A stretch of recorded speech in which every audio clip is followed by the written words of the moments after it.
राना साहब, KP assembly में क्या होने जा रहा है ये आप जरा बताएं ना। कुछ भी नहीं होगा, कुछ नहीं होगा, रजीम चेंज नहीं होने वाला, 1% नहीं होगी। मैं आज देख रहा था, बहुत से लोगों ने कहा मंडियां लग गई, हाँ, बहुत से लोगों ने कह दिया फलां हो गया, बहुत से हमारे मारूफ तरीन तजिया कारों ने वक्त से पहले खबर देने का रिकॉर्ड कायम कर दिया। अच्छा, कुछ भी नहीं होगा।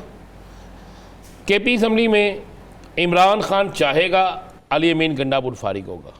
इमरान खान चाहेगा। अगर इमरान खान नहीं चाहेगा तो कुछ भी नहीं होगा। आप एक बात ज़हन नशीन कर लें, इसी केपी के अंदर परवेज़ हटक कहता था मैं नहीं होऊंगा तो कोई नहीं होगा। परवेज़ हटक नहीं है, बाकी सारे हैं।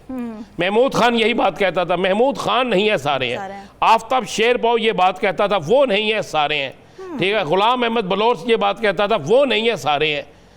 अब अगर आप देखना शुरू करें तो आपको नजर आएगा कि इस असेंबली के अंदर हर वो शख्स जो भी ये बात कहता था वो नहीं है। और कौन है? इमरान खान है। और पाकिस्तान की हिस्ट्री में पहली दफ़ा तीसरी बार अगर किसी की हुकूमत किसी केपी में बनी है तो वो तहरीक इंसाफ नंबर 1। आप अगर इनके वोट भी लगा लें, इनको ये सारी नशिस्तें मिल भी जाएं जो नहीं मिलनी, मैं अभी आपको बड़ा क्लियर कर देता हूँ, ये नहीं मिलनी। ये फड्डा भी इतना लंबा चलना है कि शायद उस रास्ते में कई मुसाफिर वापस हो जाए। ये मैं आपको ये भी इस पर क्लियर कर दूँ। मिल भी जाए, आप 83 हैं तहरीक इंसाफ के पास, ये लगा लें इनके पास, बड़ा जोर लगा के 50 कर लेंगे। अच्छा, फिर बाकी क्या करेंगे? बाकी कहाँ से लाएंगे? अवाम का आपको पता है इस वक्त प्रेशर क्या है? एक ने शख्स ने अपने भाई की जगह इलेक्शन जीता था, उसने पार्टी तकसीम की और उसका क्या हुआ कि आज के दिन तक वो अपने हलके में नहीं जा सकता। ये केपी है। यहाँ पे सूरत हाल ही चेंज है। बस आज मैं देख रहा था कि जिस बंदे ने साहिवाल से कुरान पाक के हलफ रख के उस्मान ने तहरीक इंसाफ के लिए वोट मांगा, और जब तहरीक इंसाफ को छोड़ा है तो आज इतना सोशल मीडिया पे है। और मैंने साहिवाल में पूछा अपने एक दोस्त से, मैंने कहा सूरत हाल क्या है? उसने कहा सूरत हाल ये है कि उसकी फैमिली भी घर से बाहर निकलने के लिए तैयार नहीं है। उसने कहा उसका सगा चचा, उसके भाई उसे छोड़ के साइड पे हो रहे हैं। ये आलम है, तो अब नहीं बन सकती, एक जेर में रखिएगा। अच्छा, और अली अमीन गंडापुर का इस्तीफा पहले दिन से लिखा हुआ है, आने वाला है नहीं, वो लिखा हुआ है और वही कप्तान के पास है। मैं ये भी आपको बता दूं, बहुत से लोगों को नहीं पता, चौधरी परवेज़ लाई ने जिस दिन इस्तीफा दिया था, असम्बली डिज़ाल्व की थी, वो चौधरी परवेज़ लाई ने बहुत दिन पहले इमरान खान को दे दिया था।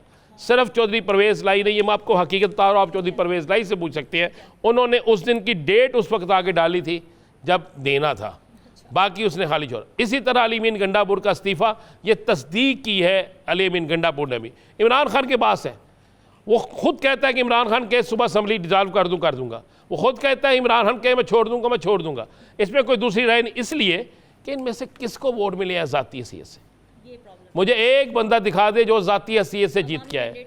देखें ना आप, सलमान अकबर राजा ने क्या कहा कि मुझे 1,20,000 वोट पड़े हैं। उसने कहा आपने मेहनत, उसने कहा मैंने कोई मेहनत नहीं की, ये वोट मुझे इमरान खान के नाम की वजह से पड़े हैं। इसी तरह पंजाब में ऐसे ऐसे लोग जीते हैं जो शायद घर से भी उन्हें वोट ना पूरे पड़ते हों। रिजर्व सीट पे मैं आ जाता हूँ। हाँ, रिजर्व सीट में आपको बताता हूँ एक बड़ी चीज़। आपको याद होगा जब पहले रिजर्व सीट आई थी तो केपी के में किसी को हलफ नहीं लेने दिया था, याद है ना? अब तो साकिब इस पर बड़ी डिटेल करेगा, लेकिन अब तो दो जो जजेस साहिबान हैं, आयशा मलिक साहिबा और अकील अब्बासी साहब, जिनके साइन नहीं है। एक फैसला आया था 90 दिन में इलेक्शन करने का, नहीं, उस फैसले को मुस्तरद किया था, उस फैसले के ख़िलाफ़ फैसला दिया था उन्होंने, अल्लाह भला करे, बैरिस्टर ये जो आजकल है शाह साहब ने और अतर मिनल्ला साहब ने, उसमें यही चीज़ कही गई थी, मंसूर अली शाह साहब ने और अतर मिनल्ला साहब ने, कि वो फैसला किधर है, उसमें सबके साइन है, बिल्कुल नहीं थे, वो फैसला उड़ा दिया गया। अब जब तक इसमें कानून भी यह कहता है, आइन भी यह कहता है, जो आज इन्होंने पिटीशन की, आज जो इन्होंने दरखास्त दी है रजिस्ट्रार को कि हमें वो फैसले की कॉपी दे, ठीक है, सारा कुछ करे। अब जब वो फैसले की कॉपी नहीं आनी, अगर दो बंदों को साइन नहीं आते तो स्पीकर केपी के पास बेहतरीन है क्या कि जनाब फैसले आईनी तौर पर तो 13 के 13 साइन होंगे, तब होगा, फिर मैं हलफ उठवा दूंगा। अगर नहीं होंगे तो जाए अदालत में। ये अदालत में प्रेसिडेंस है हमारे पास, ये बड़ा अच्छा आपने पॉइंट दे दिया। साकिब, मखसूस नशिस्तों के केस में हमने देखा कि सुन्नी इत्तेहाद काउंसिल कि रजिस्ट्रार सुप्रीम कोर्ट को एक ख़त गया है, दरख्वास्त दी गई है, आपको क्या लगता है कि इसके क्या असरात होने वाले हैं और इलेक्शन कमीशन ख़ास तौर से उसके जहन में क्या चल रहा है, वो क्या करना चाह रहे हैं? अच्छा, इलेक्शन कमीशन जो है वो 2 रोज़ कबल इलेक्शन कमीशन ने एक प्रेस रिलीज जारी की और अपने आप को क्लियर किया। उन्होंने कहा कि हम तो बड़े शफाफ इलेक्शंस हमने करवाए हैं, हम किसी पार्टी की या सियासी जमात की साइड नहीं लेते और हम पर बेबुनियाद इल्ज़ामात जो है वो लगाए गए। तो बड़ी हैरानकुन बात थी और हैरानकुन जो प्रेस रिलीज थी इलेक्शन कमीशन की, और इलेक्शन कमीशन भरपूर उस पे उन्होंने एक कामयाबी अपनी दिखाई कि हमारी कामयाबी है कि जो फैसला हमने किया था वही अब नज़रसानी का फैसला जो है वो आया है सुप्रीम कोर्ट से। ठीक है। तो इसका मतलब ये है कि जो हमारे ज़राए भी बताते हैं, आज इलेक्शन कमीशन में इजलास था लेकिन वो इजलास जो है वो मुलतवी हुआ है कल तक। हाँ, और जो सर्टिफाइड कापी है सुप्रीम कोर्ट के फैसले की वो अभी नहीं आई, तो कल आएगी या आने के इम्कानात हैं, इलेक्शन कमीशन को मिलेगी। और हमारे ज़राए ये बताते हैं कि इलेक्शन कमीशन में फॉर्मेलिटी ही होनी है।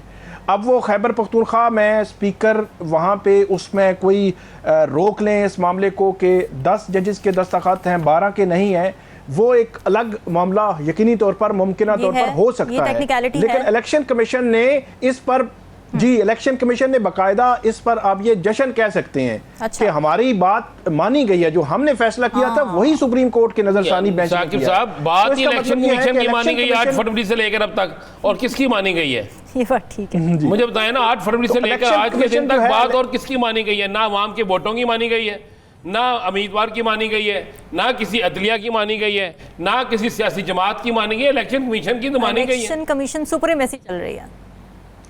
बिल्कुल। और इलेक्शन कमीशन जो है वो मुमकिन तौर पर ये नशिस्तें जो हुकूमती इत्तेहाद है, पीटीआई के अलावा बाकी पॉलिटिकल पार्टीज़ हैं, उनको देने का फैसला बहुत जल्द कर सकता है। अब बात आई कि सुप्रीम कोर्ट में सुन्नी इत्तेहाद काउंसिल ने एक दरख्वास्त दायर की है और फिर सलमान अकरम राजा और कंवल शौजब ने रजिस्ट्रार को एक ख़त भी लिखा है। 2 काम हुए और उसमें सिंपल बात वो कर रहे हैं, सादा सी और बड़ी रीज़नेबल बात है कि 10 बेंच था, 13 जजेस का एक रिक्यूज़ करके तो 12 बच गए, तो 12 जजेस के दस्तखत उस जो है वो judgement order of the day जिसको कहते हैं उस पर होने चाहिए। तो 10 जजेस के दस्तखत हैं, तो वो उन्होंने कहा है कि हमें 12 जजेस के दस्तखत वाला ऑर्डर जो है वो दे दें। और वो ऑर्डर इस वक्त जब हम बात कर रहे हैं इस वक्त तक नहीं मिला सुन्नी इत्तेहाद काउंसिल को और पीटीआई को। आपको ये बता दूं कि इससे आखिरी दिन तक नहीं मिलना, किसी को भी नहीं मिलना। जस्टिस आयशा मलिक और जस्टिस अकील अब्बासी जस्टिस अकील अब्बासी जो पहले दिन ही जिन्होंने ये नजरसानी की दरखास्तें खारिज कर दी थी, उन्होंने ये करार दिया था कि हमारा वोट काउंट नहीं होगा फाइनल में, लेकिन बेंच ने करार दिया था कि नहीं, उनका वोट काउंट होगा। तो ये एक लाइन है जिस लाइन में 2 किस्म की आरा हैं, 2 जजेस की और राय है, 10 जजेस की और राय है। तो बज़ाहिर ऐसा ही लगता है कि ये सिग्नेचर वाला मामला एक फड्डे की शक्ल भी मुमकिन तौर पर इख्तियार कर सकता है और उसके असरात फिर देखने होंगे कि केपी के या इलेक्शन कमीशन का उस पर क्या रद्द-ए-अमल होगा। माजी में हमने देखा कि 12 जुलाई को जब फैसला आया था तो उस वक्त जो इलेक्शन कमीशन का मौक़िफ़ था वही हुकूमत का था और उन्होंने 12 जुलाई के फैसले पर यह 27 जून तक अमल नहीं किया। लेकिन अब क्योंकि इलेक्शन कमीशन उसको अपनी कामयाबी कह रहा है तो अब ये बज़ाहिर अमल करेंगे। मरकज़ की हद तक और पंजाब की हद तक और सिंध की हद तक इन पर अमल हो जाएगा अगर सुप्रीम कोर्ट की जानिब से कोई इंटरवेंशन कोई चीज़ ना आई। लेकिन खैबर पख्तूनख्वा की हद तक होगा या नहीं होगा, ये राना साहब ने ठीक पॉइंट आउट किया कि वहाँ मसला होगा।